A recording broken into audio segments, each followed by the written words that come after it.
Exactly. But yes, we made it. Anyway. We made it to the end of the notes. Now we get to the fun part, the Q&A. Yes. Actually, Yes. Vera just asked us something in chat. Let Vera me asked, what do we think about Bethesda? let me pull this up here. Might as well answer that question before we do each other's here. But what about Bethesda? What do you both think about Bethesda? I really don't like them anymore. Bethesda is the Apple of video games. Like, they just keep giving us the same shit over and over and over again. They've already the same engine. The same bullshit engine that gives us the same glitches and crap. And we talked about this on the last show, that they got people talking about glitches and bugs that are in the next Elder Scrolls 6. The game isn't even out yet. Yep. They need to remake their engine. They can't keep doing that. And it used to be quirky.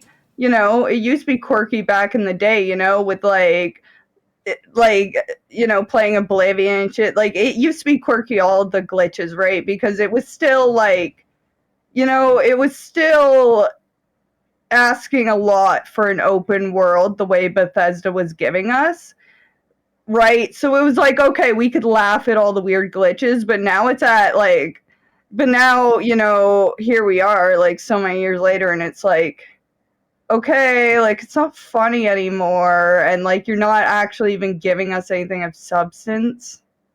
Yeah, I think that's how I feel. I think Bethesda is pretty much like that prime example of people resting on their laurels. When they got to Skyrim, they rode that wave until there was no more water.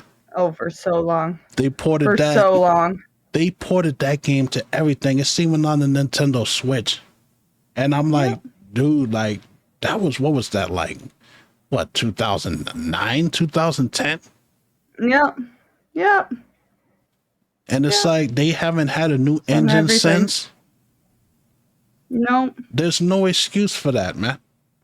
And people, there's none. And people keep wearing their damn nostalgia goggles, man. They're just like, oh, you know, because Skyrim is so popular. I don't give a fuck. The game is buggy. They need to change with the time, or they're gonna get buried. And let me tell you this before we move on. Somebody's gonna absorb Bethesda. Like, somebody's gonna end up buying them, and they're gonna get all their IPs, and they're not gonna do nothing with it. Yep. Oh yeah, it's gonna happen. It's gonna happen. It's just gonna get sat on. Yeah, the same way that Ubisoft is probably gonna get bought out, Bethesda's probably gonna get bought out too. Yeah. Exactly. It's like there's only but so much you can do. Like you said before, you can't explain away a shitty product. No, you can't. Not like that, no. You know, so that's our thoughts on Bethesda. They suck. Yeah. And there's still time to change things, man. I think that they need to just take time. Like, don't worry about releasing Fallout 76 and porting that shit to everything. Work on a new engine, and then give us Elder Scrolls 6. Yeah. Yeah, so that's where I stand on that. All right. Yeah. Now, if you have questions to type in chat, we will answer them as we go along. But now it's time for the Q&A, and it's always ladies first. All right. Here we go. So yeah, my first question actually, let's do the video game questions first. So the one I was joking to you about, we'll start with this. What video game has, in your opinion, which one has the best looking food? The best looking food? Which video game? Yeah. Well, that would be Resident Evil 2 remake, that cheeseburger that the trucker starts eating at the beginning. See, you have taste. You have taste. Everyone else thinks that's a gross cheeseburger. There is a time and a place for that cheeseburger. And when you eat that cheeseburger in that exact time and place, there is nothing better. You know what I mean? Like, you got that at the greasiest roadside mom and pop diner. Like, yes. Yeah. And the donuts in Resident Evil 3. Oh The man. donut shop looks good. Let me tell y'all something. Yeah. When it comes to foods, like cheeseburgers are my absolute favorite. Like it Oh, I don't love it don't matter burgers. what restaurant I go to, I'm always ordering a burger, and that burger looks good, like Yeah. that greasy diner burger that looks like a heart attack on the Oh, bun. yeah. Yep. You know that Oh, type. man. It's not a real burger if you don't see the grease eating through the back. No, it's not. Exactly. Exactly. And yep, it has to be greasy as hell.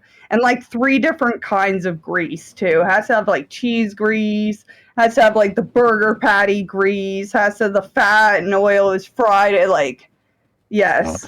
Now the Yes. only nasty part about that was like watching them eat it. Then that was kind of, Yeah, oh I yeah. was like, Oh yeah, it's like you ruined it, yeah, bro. that man needs to take he needs to take smaller bites. Yeah, doing absorbing it, man. Okay, but next Yeah. question. Next question. Here's one.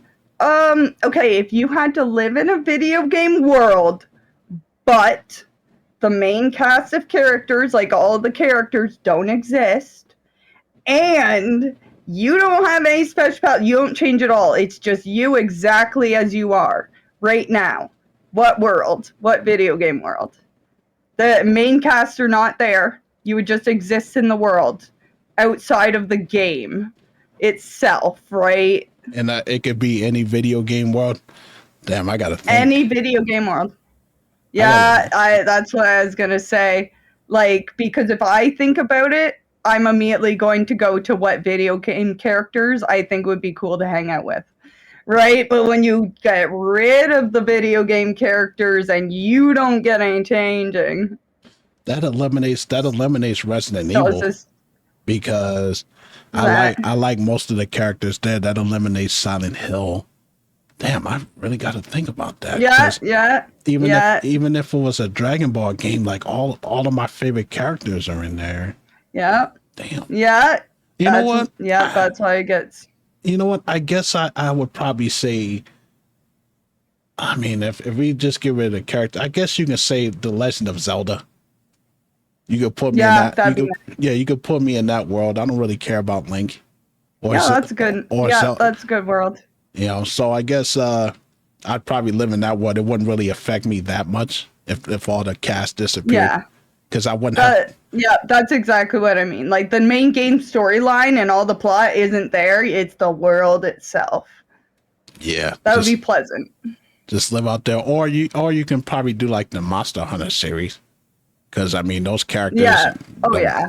don't really hold Very any nice. water anyways. So Yeah, exactly. That's um, true too. That's true too. and I'll throw one more your way: the Sonic the Hedgehog world. Yeah, yeah. That'd be nice. That'd be nice too. Yeah, you're going for what's pleasant and colorful and not trying to kill me every step, Yeah, right? yep. Just Yeah, living in the world of Sonic, eating chili dogs and carrying around Pepto Bismol. That's the yeah, life. That's the life to live. exactly. Exactly, Pepto. That'd be funny. That'd be funny. Um, my next question is actually a two-parter. Uh, and this one's about this last video game related one, kind of. So what fads in games do you miss? And what fads in games are you glad they're gone? What fads do Like I for miss? example, I didn't like when all the graphics were brown and bloom. You know, that era. That's what I mean. So, just an example. Hmm. What fads do I miss? Wow, I got to think about that one too. I could tell you which ones I don't miss. QuickTime events. Yeah. I was so happy Yeah. when they got rid of QuickTime events. I hate that. Like the God of War stuff I got started that. rocked by one. Oh, God of War was so bad for it. Oh man, yeah. I mean, I even got screwed over by a QuickTime event in Alan Wake. Uh, Like yesterday. And they've gotten sneaky. They gotten sneaky with that stuff. You'll be watching a cutscene and you're not expecting to push no buttons, man. Next thing you know, Yep, you're dead. exactly. Like, and they did that with the Tomb Yep, Raider when I was playing the Tomb Raider stuff. What fad do I? exactly. What fad do I miss? Wow, that's a good question. Um, how do I miss? I guess you could say I missed the whole side scroller like genre where everybody had a side scroller beat 'em up. Like Yeah, like a Metroidvania yeah, type. Yeah. I Yep. miss like the Castlevania stuff and the Metroid and Yep. Double Dragon and Yeah. what's it called, Streets of Rage. I miss that era because everybody Yeah. had one. Even aliens had one. hmm Yep. Yeah. Yeah. It was just easy to do. It's very The easy to do. the day where we had Alter Beast. Hell, even Michael Jackson had his own game, Moonwalker, when he was throwing magic at people. Yep. Yep. I miss that. I miss that stuff. So those are my Yeah. two answers there. All right. Awesome. So, and then this is like, so like what motivates you? What motivates you? Like to work, to stream, to game? Like what motivates you in life? Sense of urgency. Sense of Like urgency. I pretty much Yeah. like that. That's something that my father taught me as a kid. Like his motto is, when you really get tired of something, you're gonna work to change it as much as you possibly can. If you're tired at your job, you're gonna exhaust every option you can to make that change. And what motivates me as a man is to just be better than I was yesterday. Yeah. Yeah. It's the only person you're competing against, right?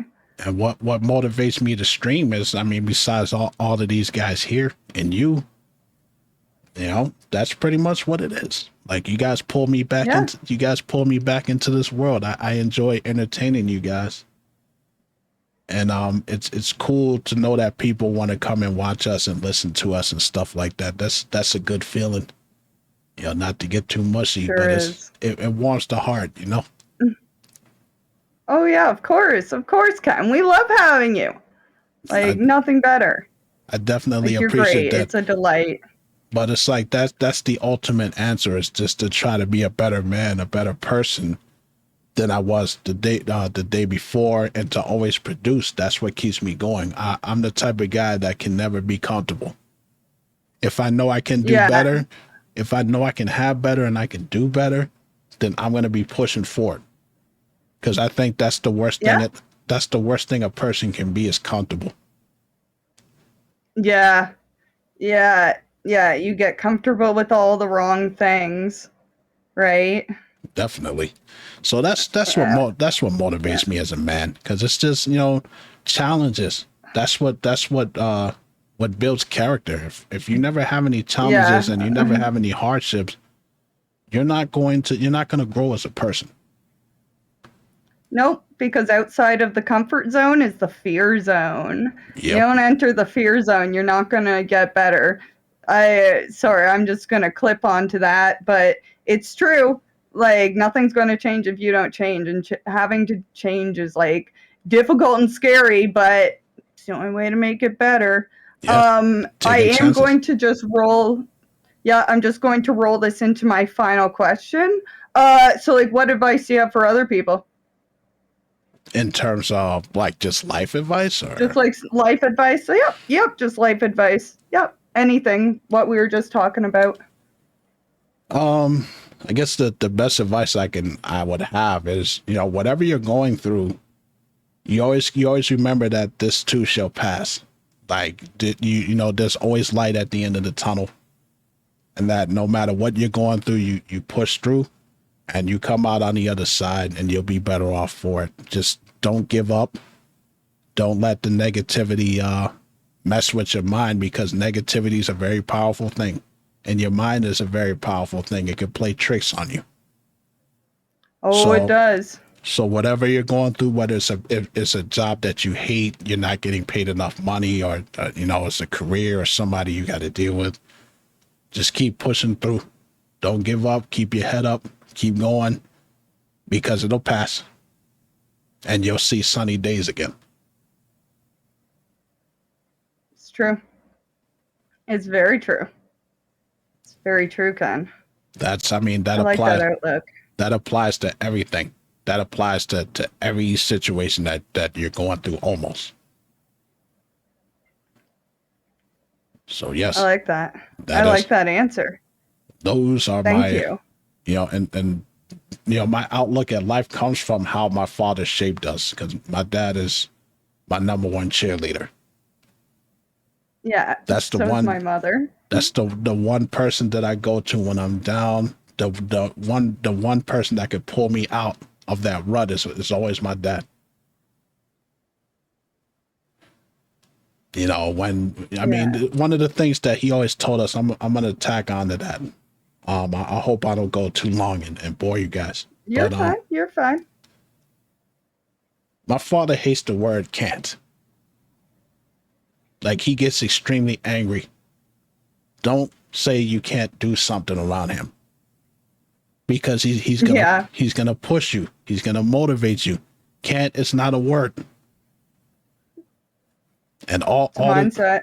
all of the times in my life, like, I think, honestly, I said this and I'll never forget his story time with Ken.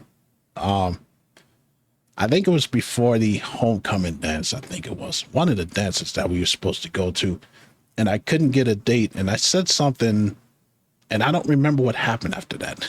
Like I said, I said, Dad, I said, I think I'm ugly. And he hauled off, and he knocked me into the middle of the next room. Everything went black after that, because I don't remember. But he's like, I didn't make no ugly children. I don't want you to ever put yourself down like that. That was my exact thought. If we ever put us down, my mother would go, I don't make shit. She's like, your mother doesn't make shit. She don't make shit children. Yeah, I know exactly. I had that exact same thought, right? Like, if you ever knock yourself down, like, yeah, my mother's the same way. She's like, you're talking to the person who made you and raised you. You got a problem with that? Exactly. Like, And that stuff is powerful. Like, those are the things that you think about as an adult, because he's got me through a lot of bad times in my life. Oh yeah, and the amount of times, like the amount of times as an adult when you're like, okay, like I'd be like, what would my mother do, right? Yep. And you'd probably be like, what would my father do? And my dad would be like, son, like, if you're down, like, if you had, like, when I had my first heartbreak, he was like, all right, son. He's like, you cry, you take the first day, take the first day, you cry, but then you get up the next day and you move on. He's like, you'll never let nobody have that kind of power over you, that they're gonna bring you down. Yeah, I had a motivator, and I still do. Yeah, I can tell. I can absolutely tell. It's amazing. Yes, but I hope y'all liked all my answers. I did. Now it's my turn, and I tried to think of questions that that it wouldn't be very similar, like just different things. Yeah. But let me ask you this: what is a time in your life where you realized how strong you are as a person? Oh man, I have fucking tons of those. But honestly, like, if I have to give like a general answer, I love chaos, as in, like, not like Discord type of chaos, but the amount of times that I have just jumped into a situation, into a sink or swim situation, because I don't live in a comfort zone. I don't have a comfort zone at this point. And I don't really have much of a fear zone anymore, which is kind of nice. Yeah, I don't know, I just always just dive right into it, right? So that gives me pretty much every moment when you dive into some complete unknown, like I would say, like the time that I just like decided I was going to go live in New York, you know? And it's like when you go off on your own, and I've always kind of been on my own since I was a teenager, like you constantly have to be looking out for yourself. Like you have to also be the person who is looking after you, right? So I would think all those times I have just like jumped into something or gotten into a situation, like I've had to save my own ass. And let me tell you, the amount of times I've sat there and been like, all right, Kels, like, you gotta stand on your own 2 feet here. Like, you need to fucking do this. Like, I know you're scared and I know you don't want to do this, but, like, yeah, it's multiple times, but usually it's that. I've been thrown into some unknown and it's just been like, well, you gotta get through it now. Because I'm the same way, right? I don't let things get me down. Like, I'm like Teflon, okay? Nothing sticks to me. Gotcha. But yeah, like that's what it would be. Yeah, my constant want for the unknown. Scary at first, but like everything else, it helps you build strength, right? So now I can navigate through the unknown very easily. Oh, fear is a Here's very your answer. fear is a very powerful thing as well too. And when you learn how to control it, Hmm. nothing can stop you unless it's going scuba diving. Exactly. There ain't nothing I can Yeah. do about that. I ain't going down there. Well, primal fear. Yeah, primal fear you gotta wrestle. But yeah. Yeah. Anyway. What what advice do you have for people who are suffering with mental disorders? Oh man. Keep yourself in fucking check. Keep yourself in absolute check is my number one thing, all right? Because since I have bipolar disorder, I will tell you, bipolar disorder, easiest mental illness to like easiest mental illness to manage. It can have absolutely no impact on your life. You won't have episodes, you won't have anything. But here's the thing, you have to micromanage every single part of your life and ensure that you keep yourself clean, you keep yourself going, you keep your house clean, you feed yourself. You have to constantly like you can't slip up on wellness. You cannot slip up on wellness because you won't know when your life is spiraling. If your entire area, like if you're the biggest one for me is I have to clean every single day. I have to clean every single day. Right? I have to clean, I have to stay organized every single day, and not only is that because it helps my mind, but also if I'm starting to get sick, I can look around and see piles of things and I can see that my mind, right? And so the problem is with mental illness, you trap yourself in a psychological prison just like that. You can trap yourself in a psychological prison in so many ways. And the number one way you trap yourself is in your home. If your home's dirty, disorganized, anything like that, like you don't want to. If your home is messy and unorganized and dirty, then you have no reason yourself to not be messy and disorganized and everything, right?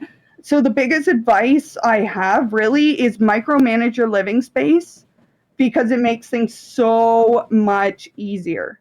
Makes things so much easier. And the thing is do not suffer from ambition, which is a term I use. Don't suffer from ambition, okay? You're like in the depths of if you're like in the depths of a depressive episode, like the most you can ask for is just like take everything in a pile, throw it in a pile, turn on the shower, sit in the shower and brush your teeth and wash your hair and get out. There you go.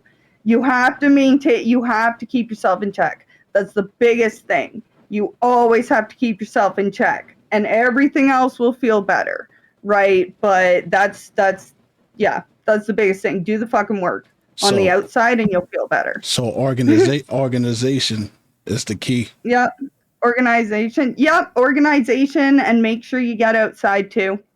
At least for me, like because I'm like work from home, I stream and I just like am never I have to go for walks multiple times a week or like it just suffers. So yeah, just like take care of your surroundings first.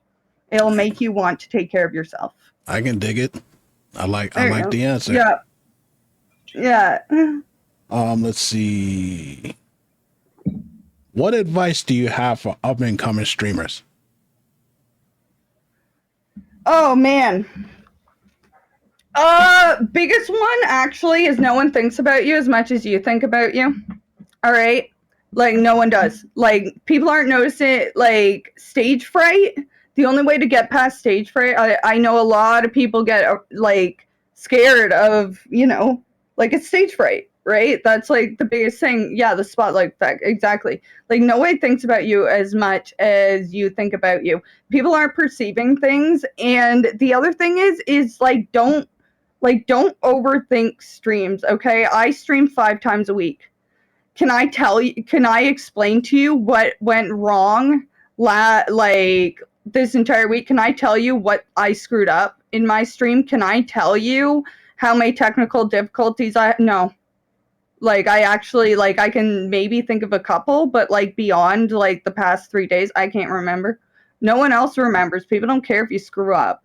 Like people are just there for you. Like, people are just there for you. And it's just, you get comfortable with time. When I can remember when I first started streaming, I remember looking at VOD of myself and being like, oh my God, I look like that. And now I'm looking at my OBS right now. I'm looking at myself and I can like I can make 50 different crazy faces and it doesn't bother me anymore. Like it gets easier over time. Right? Like just do it. It gets easier over time. And yeah, people don't notice as much as you think. People don't notice that you're anxious. People don't notice that you're stage fright because you know what? For the first year of streaming, people did not notice that I was missing half an eyebrow. So like if I could stream for a year, I had a waxident. A waxident, no one knew. There's my confession. I just drew it in, but like every time I was streaming, I was like, oh my God, someone's gonna be like, you're missing an eyebrow. Yeah. Nope, I mean, not going back. I'm gonna tack onto that just a little bit. You can be your own worst enemy. Like I'm a perfectionist when it comes to my streams. If my audio messes up, I'm pissed. You know what I mean? Yeah. And it's like I'll cut a stream off and do it over again. Sometimes like if it's that bad, I had to learn how to just let it ride, just go, Yep. And I want y'all to know something. Yep. Don't think, because every streamer falls into this. Don't think that you have to have the most expensive equipment out there to have a good stream. People don't care about that. You can have a good mic that sounds good, but your podcast is boring or your stream is boring. They come to see your personality, to see your vibe as a gamer or whatever it is that you do. So don't go out there and buy a $5,000 microphone and buy all this equipment that you don't know how to use it and think, oh, this is gonna make my stream better. You can have a console and a game controller and a headset, and people come watch you if you're entertaining. Yep. Exactly. Exactly. So I just thought I would throw that on there. All right, we got 3. Yeah, it's true. We got 3 more left. 3 more. I got a complex question for you here. If you can change anything, about this world, what would it be?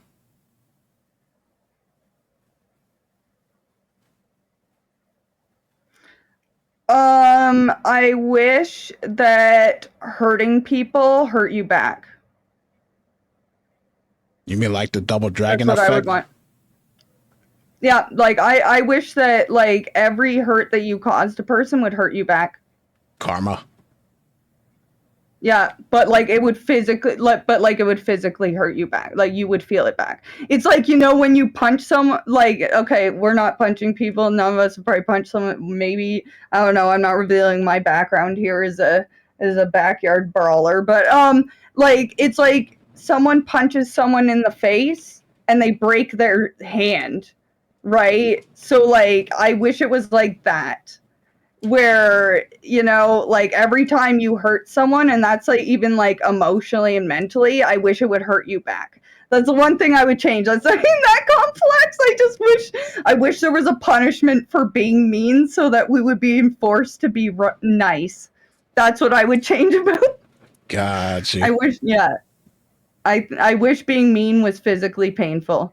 That's just the basis of humanity. I know you were probably thinking of something like, actionable in this world, but no, if I could change one thing, I would want mean to be hurtful. I like that. I like that. Yeah. Give me just 1 second. Let me shout out my daughter. Hey, Lori. Hope everything is good. You over there playing Fortnite and everything. All right. But yes, I like that answer. All right. Question number 5. We got 2 left. I know you said 5. But yeah, that's okay. That's okay. We got like 5 minutes left. What is your fondest video game memory?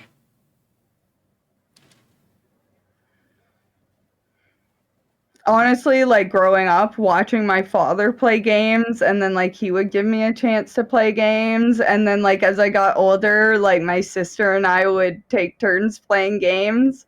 That's it. Taking turns playing games with like my sister or like my father when I was really young, letting me like play one of his games. Those are my fondest memories. Absolutely. Absolutely. Yeah. Like, and especially my sister, right? Like my middle sister, I'm the youngest. Her and I would just like we'd like watch each other playing on console or playing on the computer and stuff. But yeah, that's my fondest memory. Yeah. Yeah, nice. Absolutely. Yeah, you already know mine. I told y'all my fondest video game memory is when my father bought me my first Nintendo. Yeah. The Cliff Note version of that is my cousins would always get consoles before we did. They would never let me play because I was too young. I would come home crying. And my father's like, I'm going to give my baby a console. Yeah. Because I'm his youngest. I'm my mother's middle child, but I'm his youngest. Yeah. So, yeah. I got that, my first Nintendo in 1992. Yeah. All right. Well, and this is the last question. This is like a lightning round thing. Final question. Yeah, this is like a lightning round. All right, Kelsey, what is your favorite food? Favorite food? Pork ribs. Oh, that's delicious. Favorite color? Yeah. Purple. Favorite book? Favorite book? Oh, man. Letters to Melina by Franz Kafka. Well, it's actually a collection, but anyways. Oh, yeah. Next. Favorite movie? Favorite movie? Good Will Hunting. Good Will Hunting. All right. Yeah, it's my favorite movie. And I kind of already know the answer to this, but favorite game? Favorite game? That's actually so difficult. I know Silent Hill 3 or Dead Space, depending on what day it is and who's asking. That it depends. It flip-flops, all right? They'll always both be fighting for number 1 in my heart, but Gotcha. Yeah. Well, do you want me to answer this question myself and then that's it? Yeah, go ahead. Go ahead. Yeah, and that'll be good. All right, Mr. I gotta get on dinner. All right, Mr. Kennedy. Mr. Kennedy. What is your favorite food? Cheeseburgers. What is my favorite color? Blue. My favorite book is The Tao Te Ching by Lao Tzu. Oh, yeah. Yeah. Yes, the book of Taoism and Taoism. Yep, and Taoism, everything's connected by lines, yes. My favorite movie is Rambo First Blood Part 2. I love that movie. Oh, I knew that. Oh, my God. I know. I knew that. Woo. And my favorite game, of course. My favorite game, a lot of people think I would say Resident Evil 2. That is one of my favorites, but it's not my favorite. Super Metroid is my favorite game of all time. Yeah. It is it? From 1994. Awesome. I love that game to death. I love it. But there you go. There is the lightning round. We are. I hope you guys enjoyed this question thing. We're going to have to bring this back one day. That was a lot of fun.